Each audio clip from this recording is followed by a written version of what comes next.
But you said something that I want to go back to. Please. And it's how you illustrated what entrepreneurship as a path, if you will, is a very personal journey. So you said, my fight is essentially with my upbringings and my preconceptions and my paradigms. So the good thing about entrepreneurship is that it almost becomes spiritual. I always say that. I always say entrepreneurship is a spiritual journey. Yeah. Right, because you are your biggest enemy. And you will only go as far as the limits that you break on your own mind. Yeah. So, and that is beautiful. And that I think in the path of pursuing work that you love, you must encounter those mental limits. And the purpose that must guide you is not the success that you may achieve, but the limits you may break and the person who you will become. And that's the ultimate purpose of that constant pursuit.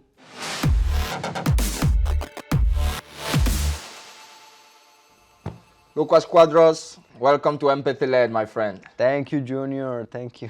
I've been looking pleasure. forward. Yeah, I've been looking forward to this conversation. I feel like we've had so many of these conversations, and I think the time has finally come for one of them to be recorded and to be shared with the world. I think if you guys are not familiar with who Lucas is and the way he thinks about and sees the world, you are in for a treat. So I want to give people a little bit of context about who you are by asking you a question about, have you been able to reflect in all the ways in which your childhood and upbringing has influenced the entrepreneurs that you ultimately became? Well, I don't know if, well, I guess.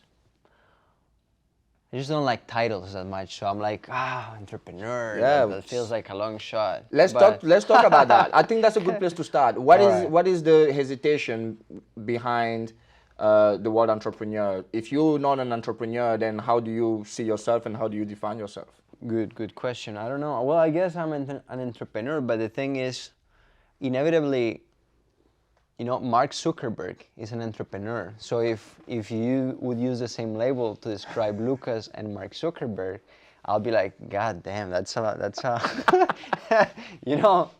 a little bit of imposter syndrome right there. No, it's not even imposter. I'll be like, I don't belong in that category of these super world-known entrepreneurs. I mean, I have a project, and I just recently decided to do that full-time, like quit my full-time job, and I'm doing this full-time.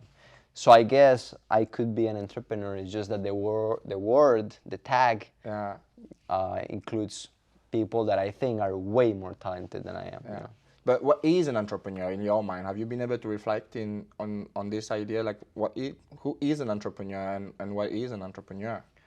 The word entrepreneur is I think it's new, and it has become, it's turned like, it has gathered this hype around it, which I think it's good, I think so too. When in Colombia, unfortunately, we come with this socialist way of thinking that the people that create opportunities, that create jobs, have companies, they're seen as like, well, that's the rich people, and then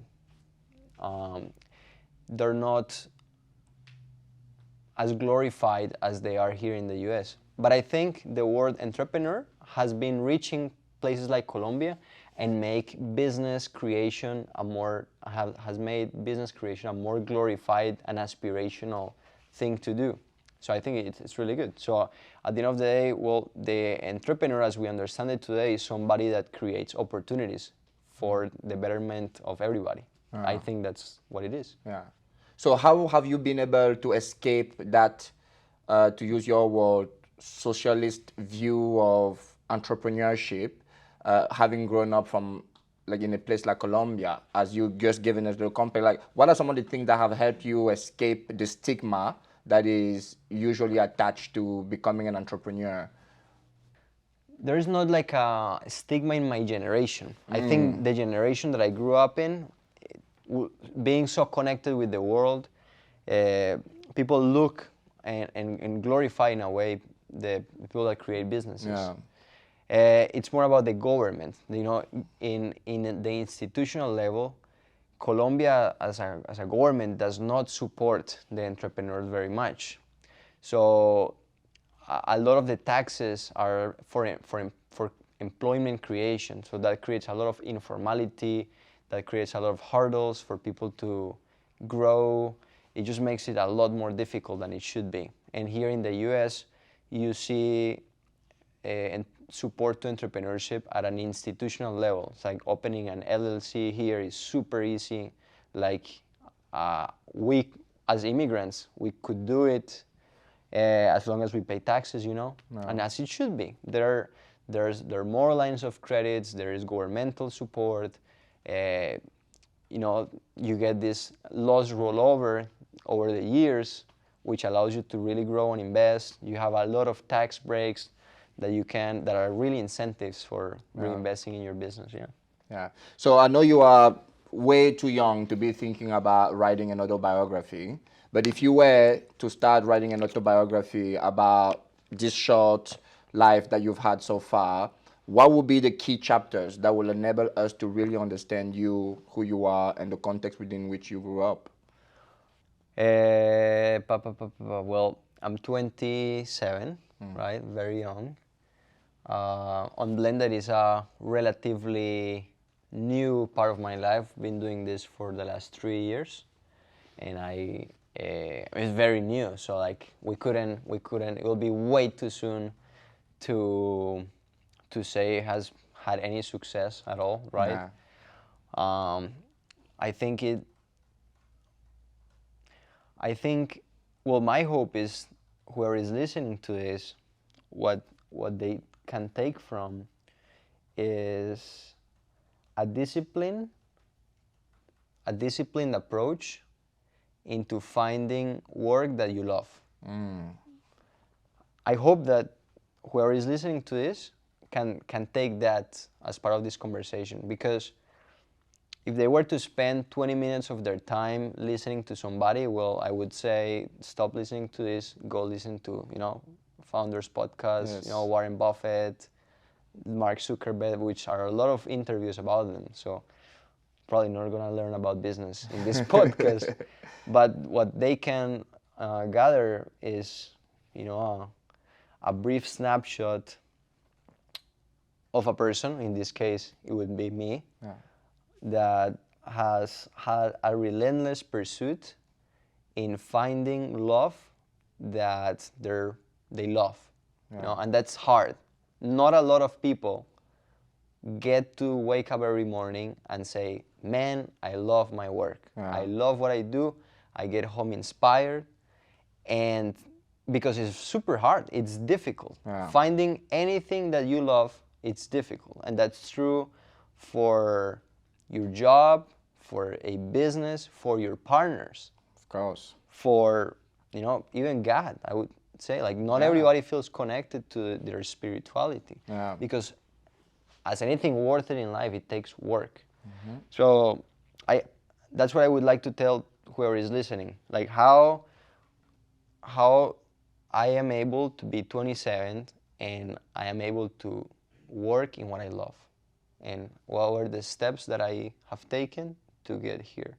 Whether this is going to get me to a successful, quote unquote, from society's point of view or not, we'll see. Most likely yes, because I would do this for free, and I have done it for free. Yeah. And Yeah. right?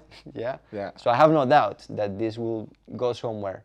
But the key part is that I do what I love every morning, every day. I do what I love, and that's very tough. So, and to know how I got here, we would have to go many years, and it honestly starts with my parents, as in everything in life. So I was probably the biggest privilege is that I was raised in a family that my mom and my dad stayed together, and that is not the case for a lot of people. I lived in Colombia all my life. My family, had enough means to, we never lacked anything. But what probably would set me apart from a lot of people is that I had a really good upbringing, very safe environment, very supportive environment, very loved environment. And that changes your mindset from a mindset of abundance, a mindset of risk. You go on risk because there is something, there are people behind you, like holding safety you, net. a safety net. Exactly. So I would say the first chapter I would write on would be the safety net, and how my parents were always challenging me and accepting failure as the journey. So my dad always says, there's nothing that scares me more than an early success. So he was always, pushing for us to fail as part of the progress. And he every time he would fail, he would like, you know what? But let's look at the good thing about it. I love that you guys failed because now you learn how not to do it. And he was always like trying to like see the good in every circumstance in our childhood and teenage years. Yeah. I mean, I can see from my own very short journey into entrepreneurship how the two things that you highlighted here will be super, super important, and it's good that you recognize that as almost like a superpower that really enabled you to forge the path that you are forging for yourself. The first one is this idea of, in order for you to feel like you can take risk, you need to have that kind of support environment where you understand that failure isn't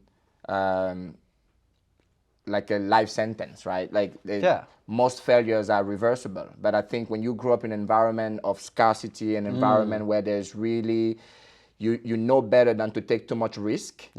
It's very difficult to become an entrepreneur. I feel for me, growing up, in Africa in general, like we always looked for the safest path. And the safest path was go to school, get good jobs, get good degrees, good grades, get your degrees, and then the safest path is to get the job. So I was raised and trained to be a great student and a perfect citizen that will get a job, and because that's the safest path. My dream and my aspirations as a professional soccer, for example, were never really nurtured. Not necessarily because my parents didn't believe in me, but because from their experience growing up in that context, they wanted for their kid to have safety. And then the second piece that I think is so powerful is this idea of understanding that failure is the assignment. How did your dad put it?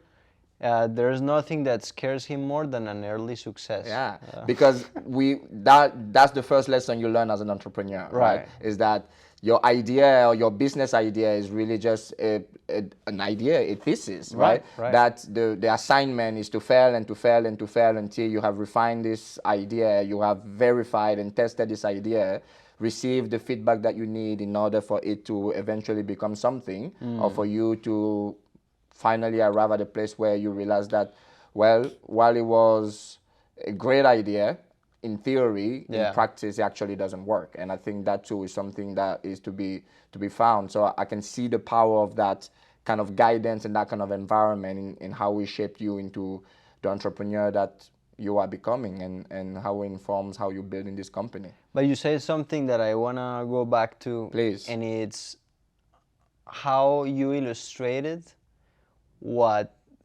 entrepreneurship as a path, if you will, is a very personal journey. So you said, my fight is essentially with my upbringings and my preconceptions and my paradigms. So the good thing about entrepreneurship is that it almost becomes spiritual. I always say that. I always say entrepreneurship is a spiritual journey. Right, because you are your biggest enemy. And you will only go as far as the limits that you break on your own mind. So, and that is beautiful. And that I think in the path of pursuing work that you love, you must encounter those mental limits. You have to. And the purpose that must guide you is not the success that you may achieve, but the limits you may break and the person who you will become. And that's the ultimate purpose of that constant pursuit. You know? Absolutely. Yeah, you know, the way I usually say it is more than the destination, more than the outcome is the person you become in pursuit of your goals. Exactly. That really matters. And you mentioned earlier the Founders Podcast, which thank again for introducing me to. I've recently listened to the episode with Anthony Bourdain. And Oh, one of the nice. things that he said is that he knows within himself that there's this person who all that person wants to do is smoke and drink and be in bed and play video game, and his whole life is to design plans and strategies against that person, right? Yeah. Like that is only, like say, like left to my own devices, what I would rather do would be to probably drink and smoke and lay and play video game and Yeah. watch movies. But in order for me to become the best version of myself, I have to devise plans and strategies to transcend that person, to break those limitations and to confront that person that I know I could potentially fall into. And that's another key that comes from people's childhoods. Have you seen this is a very famous psychological experiment of the mushrooms, of the children with the mushrooms? Marshmallows. The marshmallows, Yeah. mushrooms. The The marshmallows. marshmallow experiment. What's the yeah. name of that experiment? The marshmallow experiment. I The think. marshmallow experiment. Yeah. I mean, probably everybody has. I don't know if they've No, seen it, but please like, go ahead. so they measure the correlation between, well, they basically take kids in a room and they tell them, here is a marshmallow for you. They're like 2 years old, the kids. And then they tell them, if you wait until I am back, I would give you like 5 marshmallows. No. Or if they eat it, well, they ate it. So they measure the correlation of the kid's ability to wait until the person comes back again for the biggest reward, Yeah. and their success years down the road. Yeah. And that goes to showing how parenthood in those early years influences your ability to have temperance. And temperance, along with empathy, which is the main theme of this podcast, is, I would say, one of the biggest indicators if you're going to succeed in any business. Because you need to be able to wait, to delay instant gratification, which was Anthony Bourdain's desire to smoke and drink, for the greater purpose that comes after working and waiting and working and waiting. Yeah. And that temperance is one of the biggest virtues that I think my parents taught me early on. And what I think, if as an entrepreneur you don't have temperance or empathy, like as a person, really, Yeah. you're going nowhere. Yeah. You know? So I think the marshmallow experiment has become once again popular on social media. You see parents trying to record their kids with candies and telling them to wait. And I think there is something really powerful about that idea of delayed gratification.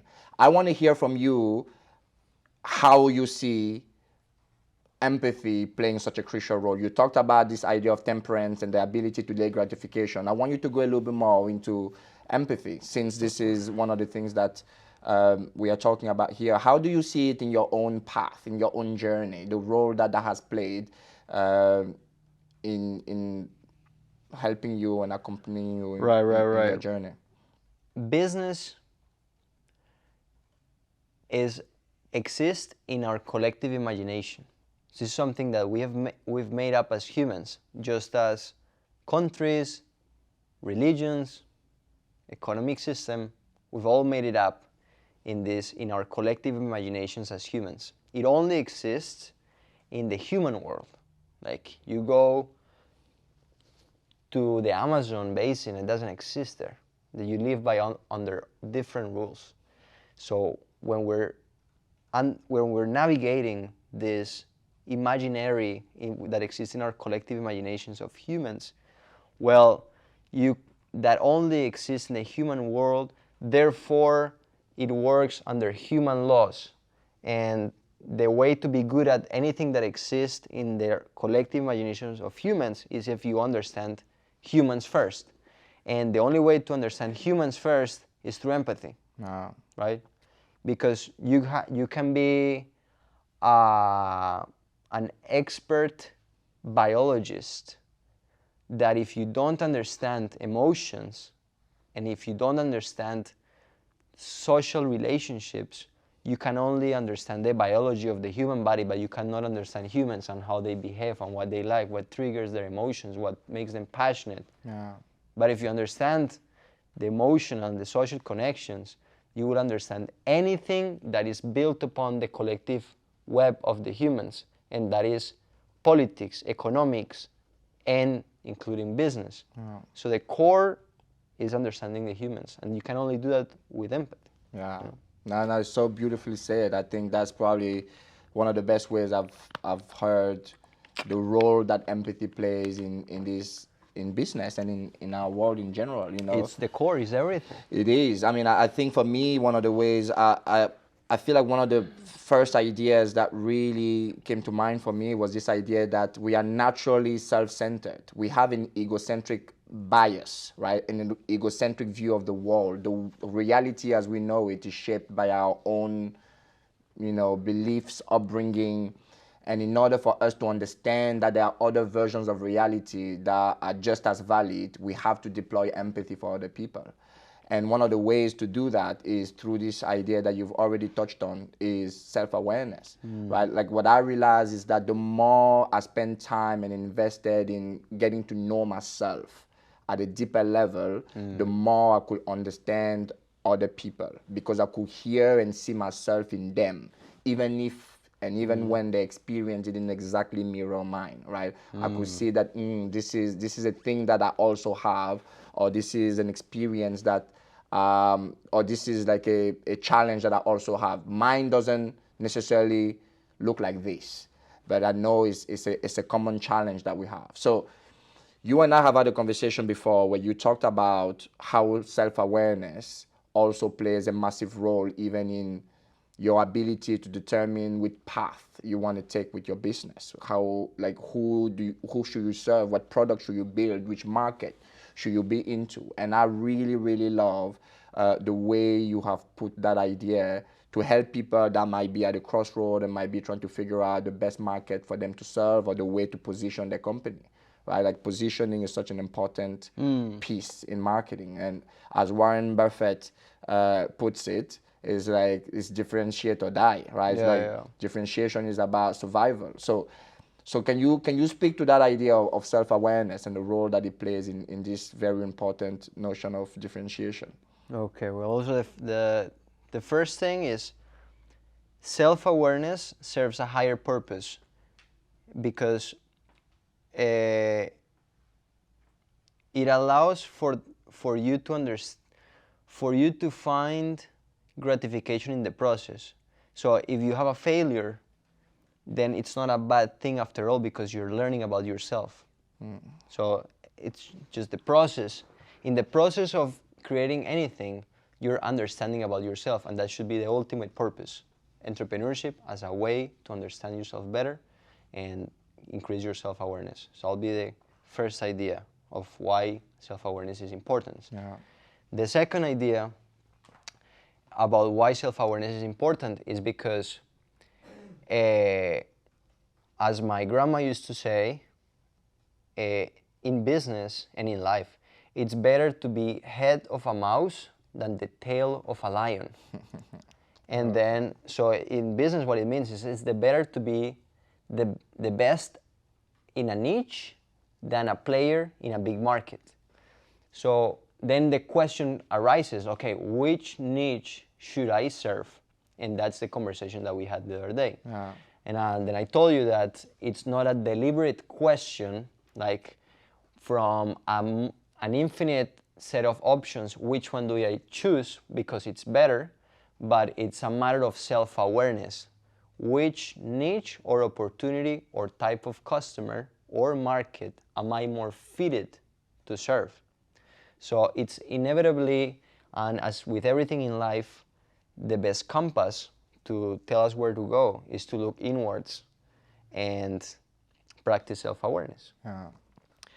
Because, and then I think we talked about a metaphor of how we are like a mold, a unique mold. Each one of us has a mold. Like let's say it's a rock mold, and that we're shaped by our childhood experiences, by our previous career paths, by the teachings of our mentors and our parents and our professors and our early interests and our passions.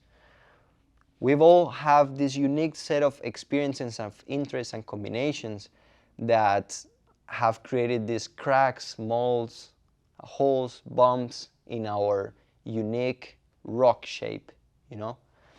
And then when we pour water in this rock shape, it inevitably follows the path of the rock, which is the path of our experiences. Yeah. And if we observe that, we would know where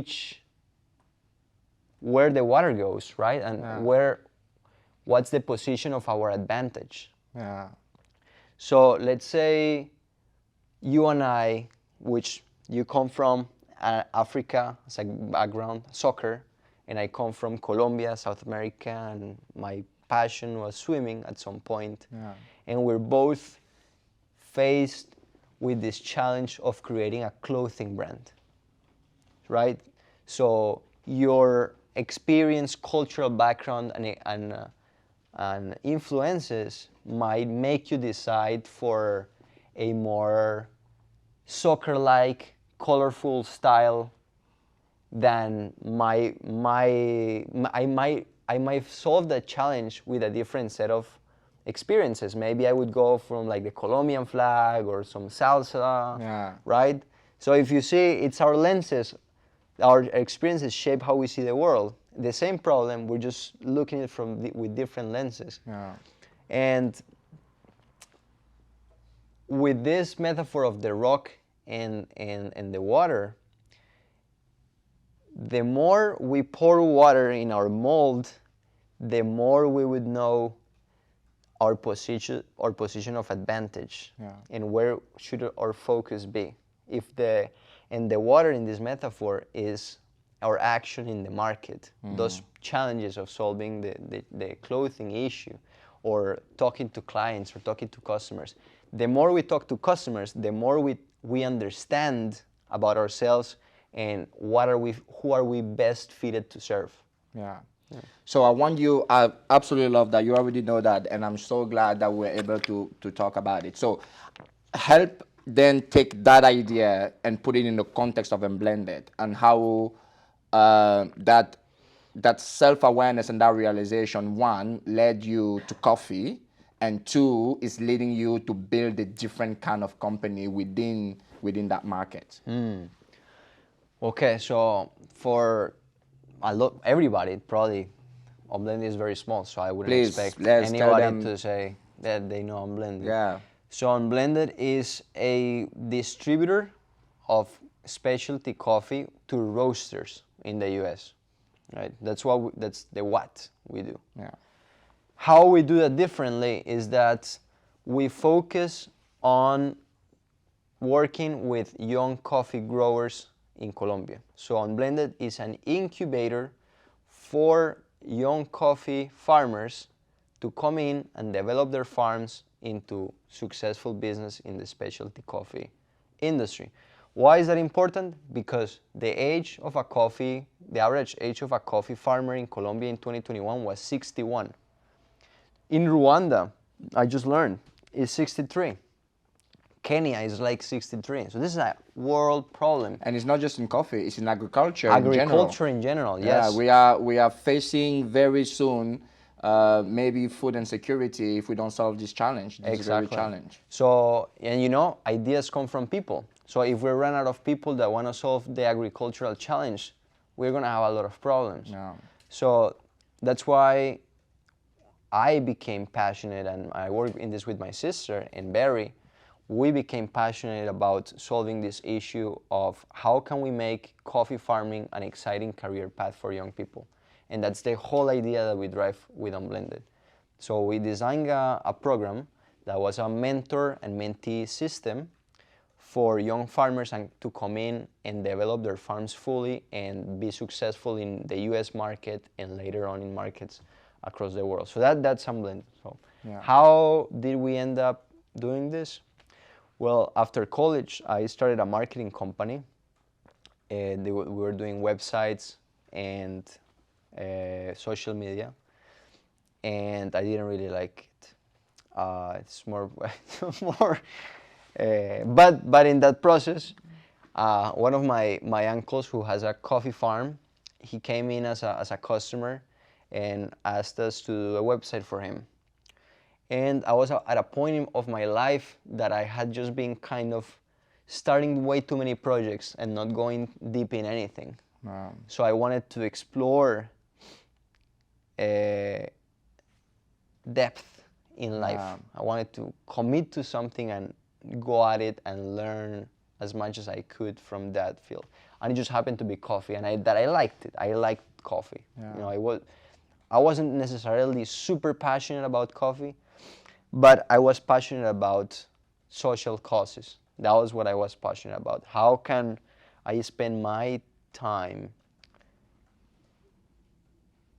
inspiring people, and because that's ultimately what inspires me. If I see somebody inspired, I am inspired, and I love that feeling. Yeah. And I was like, I want to live my days being inspired, wanting to go the next day to work and like just inspiring people, right? So that I was passionate about that. And I was doing a master's in Clemson, and in our process of designing the website for my uncle, all the marketing I could see on social media about these coffee companies, on websites, was the display of the poor coffee farmer in South America, Central America, or Africa. It was a charity claim of like, oh, buy this coffee and let's help the poor little farmer.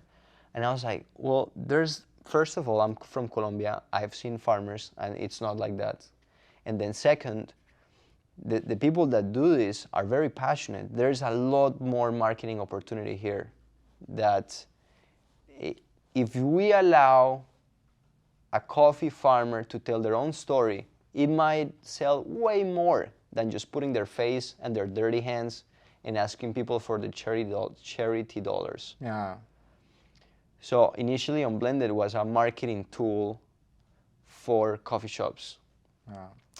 You see like how I'm already taking the problem of how to solve coffee through the mold that was marketing, right? So inevitably, Yep.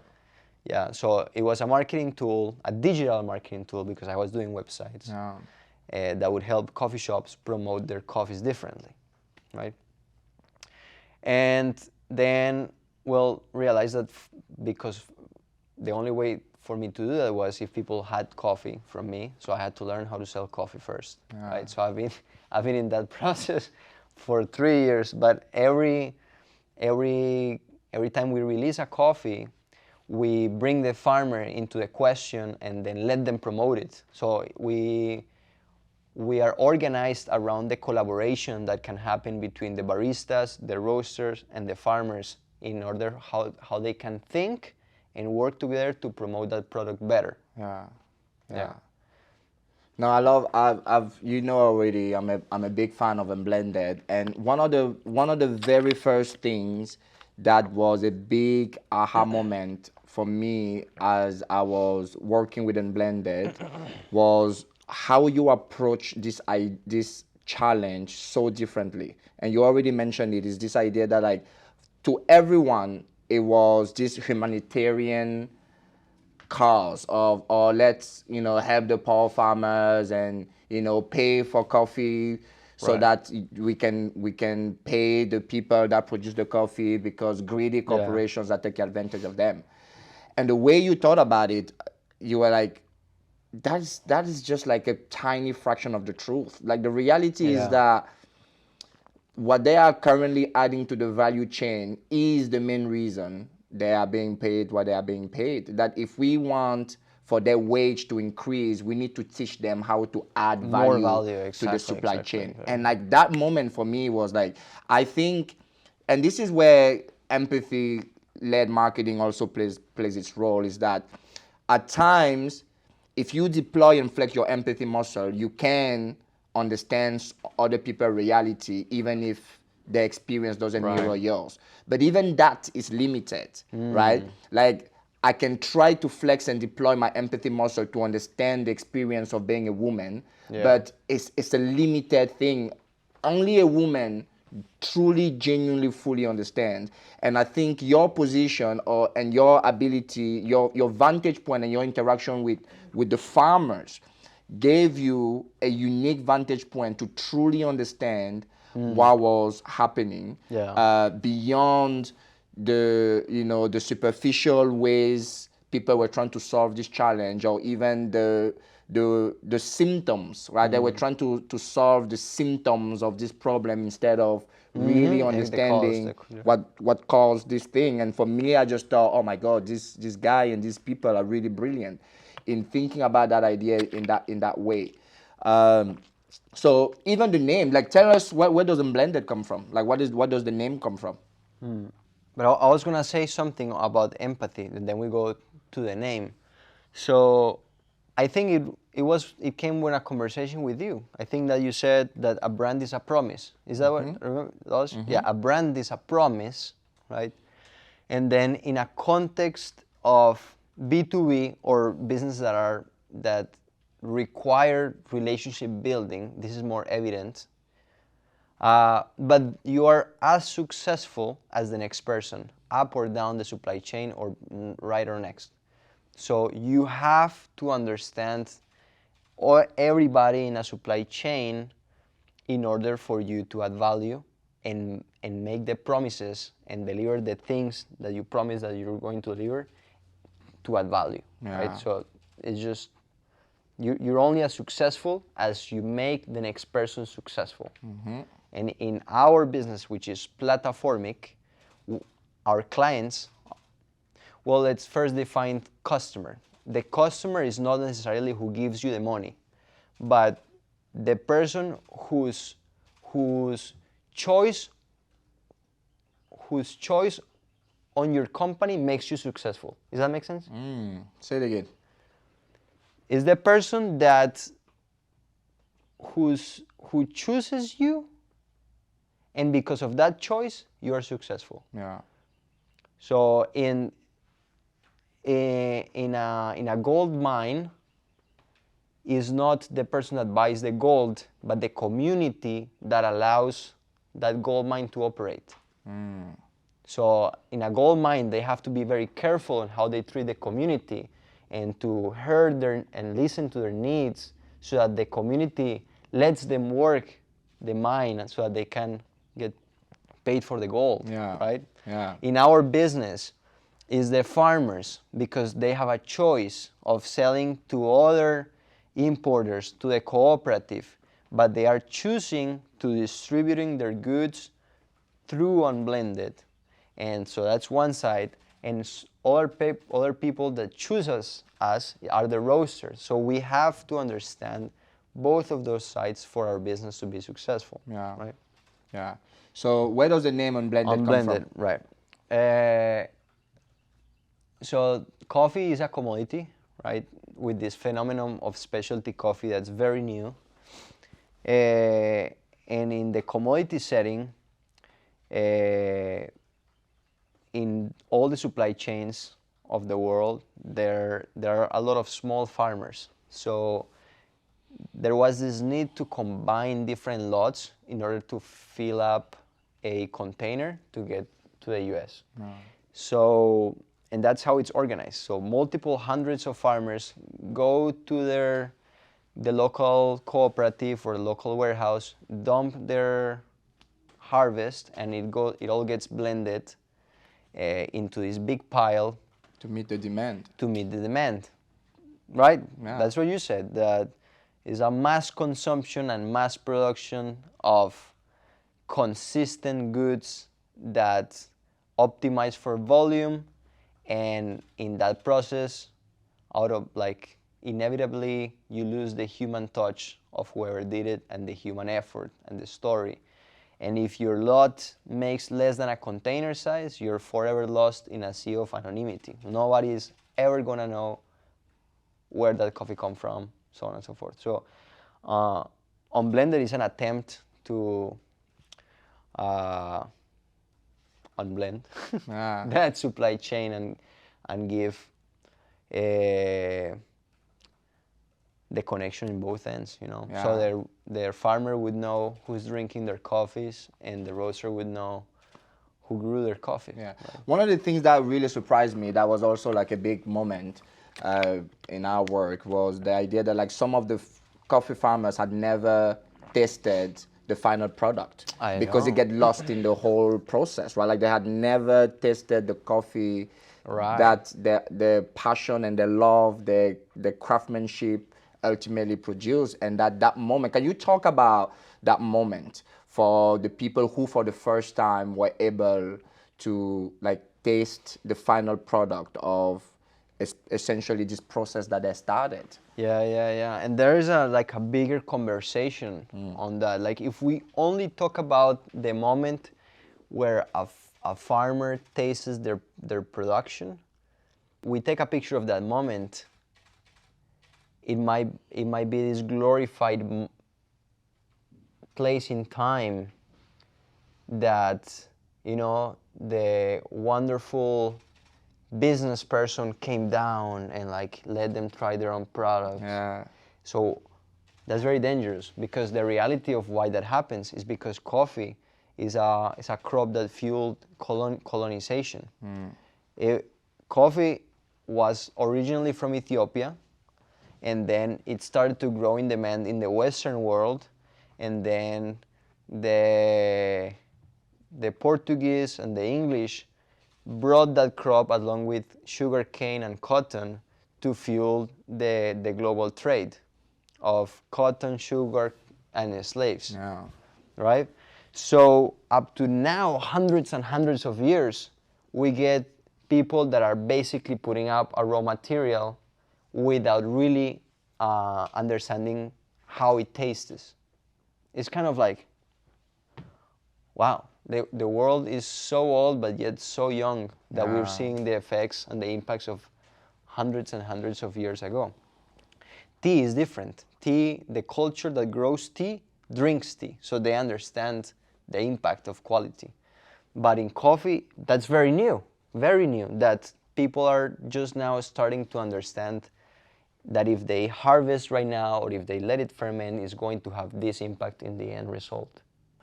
No, I love that. And for me, when I think about, I'm often asked, like, we are often asked at the agency, who's the ideal client for you?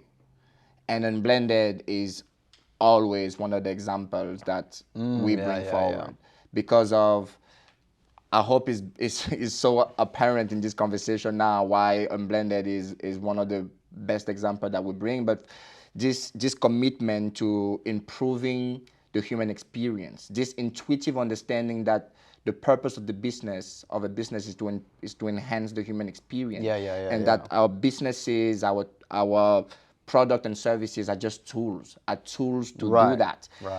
It's something that for me, from our first conversation, was very apparent, right? The level of empathy that you bring to your understanding of the business, your understanding of the value chain, your understanding of the experience of the farmer, the needs of a roaster, and even the needs of the final customer. How doing all of that adds to their ultimate final experience of drinking the coffee is something that has always been so fascinating to me. And I think one of your superpowers is one that I think Steve Jobs said was his superpower, is this living at the intersection of humanities and science.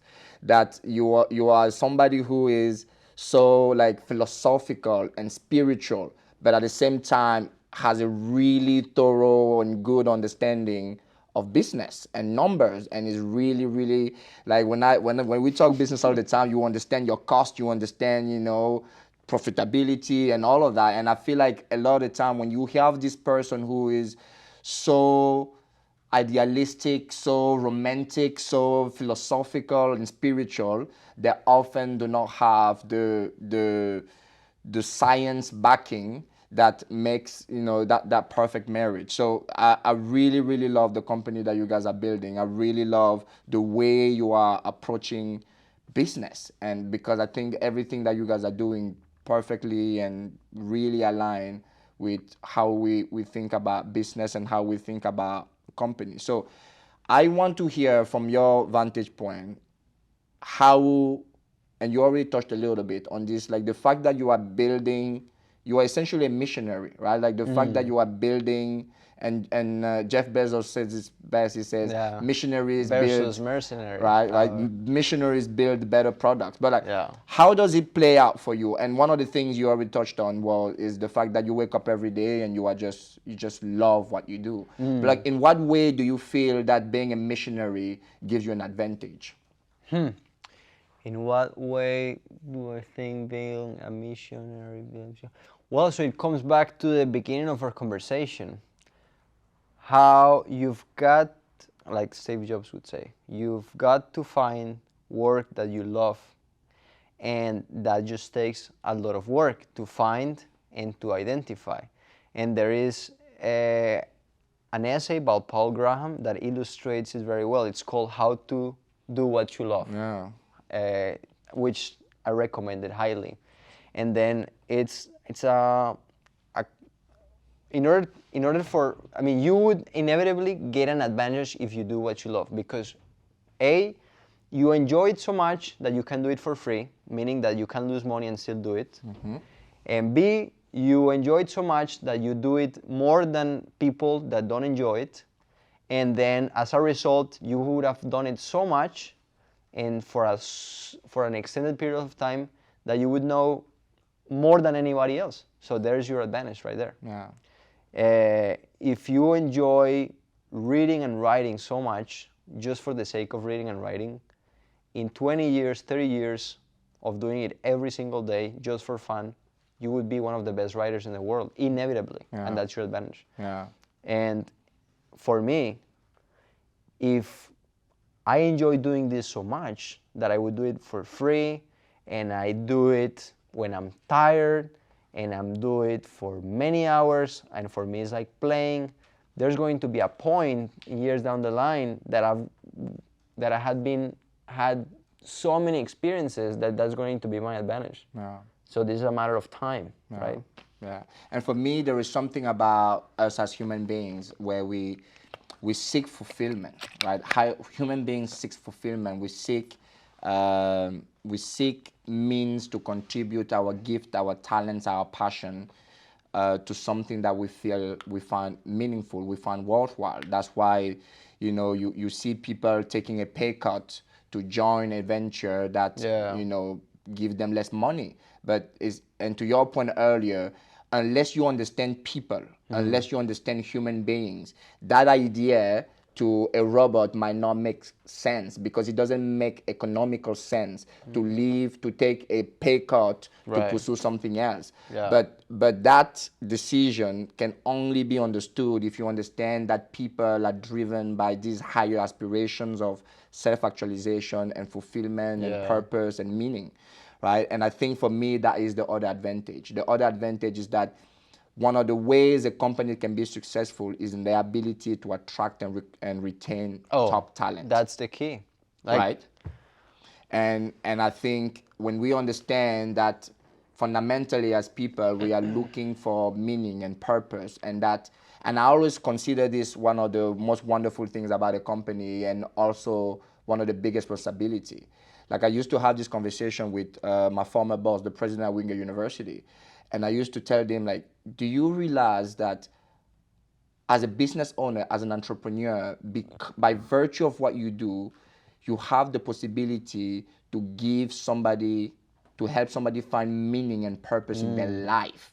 To say, I was lost and I didn't know what I wanted to do with my life, but I find this job that just gives me so much meaning and so much purpose. It's an incredible gift to humanity, and it's an incredible responsibility to make sure that you create something where people can wake up every day and feel like they are contributing their talent, their passion to contribute to something worthwhile. And then we also see a change in tides in consumer behaviors. customers are demanding more from companies. It used to be that there's sole responsibility of a business to make a profit, and that if you paid your taxes and created a few jobs, that you owed nothing else to society. But now consumers are pushing and challenging for companies to expand their sense of responsibility, to insert themselves in conversations that matter, diversity and inclusion and gun control and abortion and all these things that used to be not the territory of a business because they had a specific role. Now more and more consumers are making choices based on those values and that worldview that align with theirs. And I think in that, there is a challenge for companies that had a very limited sense of responsibility to really think about how they can expand that sense of responsibility. Because now, even if it's just for business, like business might actually depend on the ability to do that. And for companies that are naturally and funded on that sense of mission and purpose driven, it's such an easy, it's not even a thing for them to think about, right? Like we have this conversation in marketing about, does purpose-driven advertising convert better than advertising that is focused on the product benefits and features? And to somebody like you who is building a purpose-driven company, it doesn't really matter, because you will still do it even if science and the numbers didn't show that you were right, because that is a part of the DNA. That is the single idea on which the business is funded. It's not a marketing ploy. It's not a PR thing. It's not something that you do because it sells. Yeah, but like in the day-to-day of this human world, we get lost in the essence of things. The essence of a company is that it's a group of people with a mission in common. Right? If we go back to our hunting and gathering times, a group of 5 people would go and fish to bring food for everybody else. And that played a fundamental role in their lives. They brought the fish, they felt that they were contributing, they felt useful for their tribe, they felt grateful for the opportunity to be invited and like play a role that people admire. The young ones would receive them with their fish. They're like, I want to do that. And that was what played an important role in their lives. You know, as societies got more complex, so did the missions that they have in common. Now it was not only bringing fish, but maybe building the spiritual house and same level of gratification. Now I was part of the group that built the church for the town. Or then it might have been that a tribe was attacking us, so I was part of the group that defended our families and our children. Right? So work is life. Work is meaning.